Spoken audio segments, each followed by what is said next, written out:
Hello' মৰমৰ ছাত্ৰ ছাত্ৰীসকল, আশা কৰোঁ সকলোৱে ভালে আছা। আজি তোমালোকৰ বাবে লৈ আহিছোঁ নৱম শ্ৰেণীৰ বিজ্ঞানৰ চেপ্টাৰ নম্বৰ 7 জীৱৰ বিচিত্ৰতাৰ MCQৰ প্ৰশ্ন উত্তৰ। মৰমৰ ছাত্ৰ ছাত্ৰীসকল, ইয়াৰ আগত যিটো তোমালোকক ভিডিঅ' দিছোঁ তাত তোমালোকক নৱম শ্ৰেণী বিজ্ঞানৰ প্ৰতিটো চেপ্টাৰৰ অনুশীলনী আৰু প্ৰশ্নাৱলী গোটেইখিনি প্ৰশ্ন উত্তৰ দিছিলোঁ। এতিয়া তোমালোকক এটাকৈ প্ৰতিটো চেপ্টাৰৰ MCQৰ যিবিলাক মষ্ট ইম্পৰ্টেণ্ট কুৱেশ্যন এনচাৰ আছে গোটেইখিনি তোমালোকক এটাকৈ দিবলৈ চেষ্টা কৰিম। যদি তুমি আমাৰ চেনেলটো চাই আছো, অনুগ্ৰহ কৰি স্কিপ নকৰাকৈ সম্পূৰ্ণৰূপে চাই থাকিবা। আৰু যদি তুমি আমাৰ চেনেলত নতুনকৈ ভিজিট কৰিছা, অনুগ্ৰহ কৰি আমাৰ চেনেলটো ছাবস্ক্ৰাইব কৰিবা, লগতে বেল আইকনটো অন কৰি দিবা যাতে পৰৱৰ্তী ভিডিঅ'বোৰ সকলোতকৈ আগত পোৱা। আৰু যিসকল ছাত্ৰ ছাত্ৰীয়ে এতিয়ালৈকে নৱম আৰু দশম শ্ৰেণীৰ বিজ্ঞানৰ প্ৰশ্ন উত্তৰসমূহ এতিয়ালৈকে পোৱা নাই, ডেছক্ৰিপশ্যনত চেপ্টাৰ ৱাইজ লিংক দিয়া আছে, তোমালোকে চেপ্টাৰ ৱাইজ চাব পাৰিবা। গতিকে মৰমৰ ছাত্ৰ ছাত্ৰীসকল, দেৰি নকৰি বোলা আজিৰ ভিডিঅ'টো আৰম্ভ কৰোঁ। এতিয়া মৰমৰ ছাত্ৰ ছাত্ৰীসকল, এতিয়া কুৱেশ্যন নম্বৰ দিয়া আছে 1, জীৱজগতৰ পঞ্চৰাজ্য পদ্ধতি কোনে প্ৰৱৰ্তন কৰিছিল? জীৱজগতৰ পঞ্চৰাজ্য পদ্ধতি কোনে প্ৰৱৰ্তন কৰিছিল? Option number A Ernst Haeckel, option number B Robert হোৱাইটেকাৰ, option number C Robert Hooke আৰু option number D Carl Woese. ইয়াৰ চাৰিটাৰ ভিতৰত শুদ্ধ উত্তৰটো হ'ব এনচাৰ বি ৰবাৰ্ট হোৱাইটেকাৰ।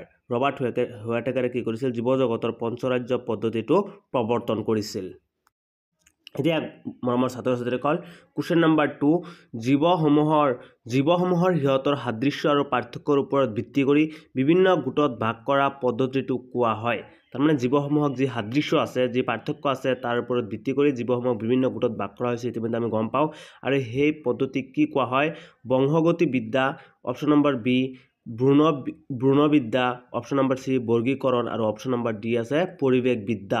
ইয়াৰ চাৰিটাৰ ভিতৰত শুদ্ধ উত্তৰটো হ'ব অপশ্যন নম্বৰ চি বৰ্গীকৰণ। জীৱসমূহৰ যি সাদৃশ্য আৰু পাৰ্থক্যৰ ওপৰত ভিত্তি কৰি ভাগ কৰা হৈছে, সেই ভাগটোক কি কোৱা হয়? বৰ্গীকৰণ বুলি কোৱা হয়। এতিয়া কুৱেশ্যন নম্বৰ 3, শ্ৰেণী বিভাজনৰ ক্ষুদ্ৰতম এককটো হ'ল? শ্ৰেণী বিভাজনৰ যি শ্ৰেণী বিভাজন কৰা হৈছে তাৰে ভিতৰত ক্ষুদ্ৰতম এককটো কি?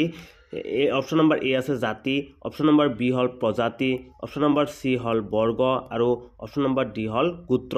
শ্ৰেণী বিভাজনৰ ক্ষুদ্ৰতম এককটো এই চাৰিটাৰ ভিতৰত শুদ্ধ উত্তৰটো হ'ব অপশ্যন নম্বৰ বি প্ৰজাতি। প্ৰজাতি হ'ল শ্ৰেণী বিভাজনৰ ক্ষুদ্ৰতম একক। এতিয়া মৰমৰ ছাত্ৰ ছাত্ৰীসকল, কুৱেশ্যন নম্বৰ 4, তলৰ কোনটো ভেঁকুৰ ৰাজ্যৰ অন্তৰ্ভুক্ত? তলৰ কোনটো ভেঁকুৰ ৰাজ্যৰ অন্তৰ্ভুক্ত? Option number A Aspergillus, option number B Paramecium, option number C Anabaena আৰু অপশ্যন নম্বৰ ডি উলভা। এই চাৰিটাৰ ভিতৰত কোনটো ভেঁকুৰ ৰাজ্যৰ অন্তৰ্ভুক্ত?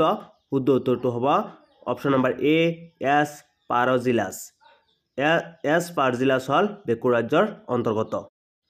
এতিয়া কুৱেশ্যন নম্বৰ 5, তলৰ কোনজন অৰিজিন অফ স্পেচিছ গ্ৰন্থখনৰ ৰচক? তলৰ কোনজন অৰিজিন অফ স্পেচিছ গ্ৰন্থখনৰ ৰচক? Option number A Carolus Linnaeus, option number B Charles Darwin, option number C হ'ল Charles Darwin, option number B হ'ল আৰ্নষ্ট হেকেল আৰু অপশ্যন নম্বৰ ডি হ'ল ৰবাৰ্ট হোৱাইটেকাৰ।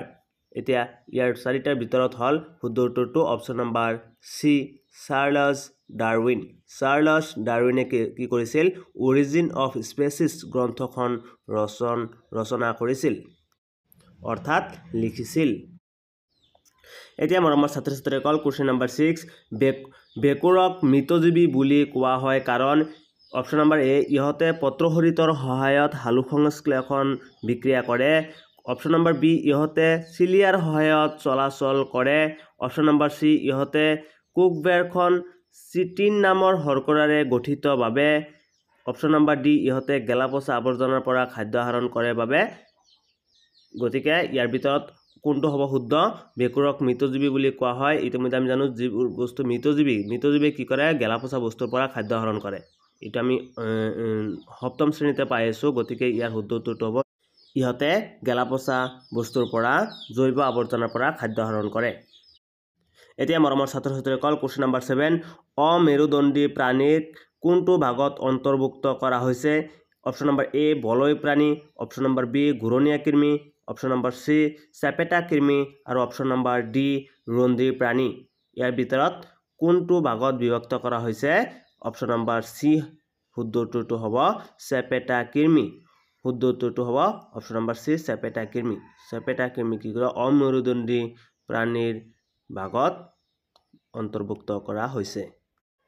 এতিয়া মৰমৰ ছাত্ৰ ছাত্ৰীসকল কুৱেশ্যন নম্বৰ 8 তলৰ কোনটো কণী পৰা স্তন্যপায়ী প্ৰাণী তলৰ কোনটো কণী পৰা স্তন্যপায়ী প্ৰাণী option number A kangaroo option number B বাদুলি অপশ্যন নম্বৰ সি একিডনা আৰু অপশ্যন নম্বৰ ডি মানুহ ইয়াৰ ভিতৰত কোনটো কণী পৰা স্তন্যপায়ী প্ৰাণী আমি জানো যে স্তন্যপায়ী প্ৰাণী মানে কি যিসকল প্ৰাণীয়ে কি কৰে মাকৰ গাখীৰ খুৱাই পোৱালীক জীয়াই ৰাখে সেইবোৰ হল স্তন্যপায়ী প্ৰাণী ইয়াৰ ভিতৰত কাংগাৰুৱে মাকৰ গাখীৰ খুৱায় বাদুলিয়ে মাকৰ গাখীৰ খুৱায় আৰু একিডনাই মাকৰ গাখীৰ খুৱায় মানুহতে খুৱায় মাকৰ গাখীৰ গতিকে ইয়াৰ ভিতৰত কোনটো স্তন্যপায়ী প্ৰাণীয়ে কণী পাৰে এনসাৰটো হ'ব সি একিডনাই কিন্তু কি পাৰে কণী পাৰে আকৌ কি কৰে মাকৰ গাখীৰ খুৱায় এতিয়া মৰমৰ ছাত্ৰ ছাত্ৰীসকল এতিয়া কুৱেশ্যন নম্বৰ 9 জীৱৰ বৈজ্ঞানিক নামকৰণ পদ্ধতিটো কৰিছিল কোনে কৰিছিল তাৰ মানে জীৱৰ বৈজ্ঞানিক নামকৰণ যি পদ্ধতি আছে এটো কোনে আৰম্ভ কৰিছিল অপশ্যন নম্বৰ এ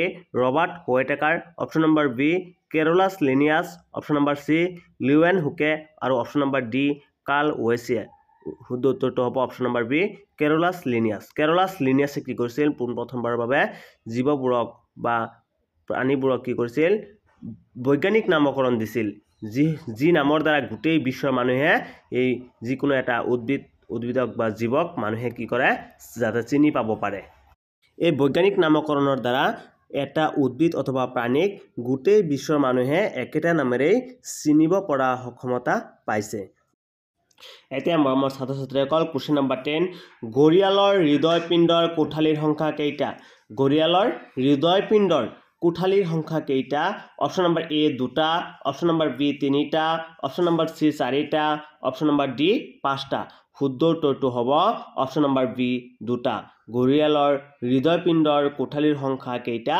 2টা এটো সকলে মনত ৰাখিব মৰমৰ ছাত্ৰ ছাত্ৰীসকল এইখিনি আছিল আজিৰ আয়োজন যদি ভিডিওটো তোমালোকৰ ভাল লাগিছে অনুগ্ৰহ কৰি আমাৰ চেনেলটো সাবস্ক্ৰাইব কৰিবা লগতে বেল আইকনটো অন কৰি দিবা যাতে পৰৱৰ্তী ভিডিওবোৰ সকলোতকৈ আগত চাব পাৰা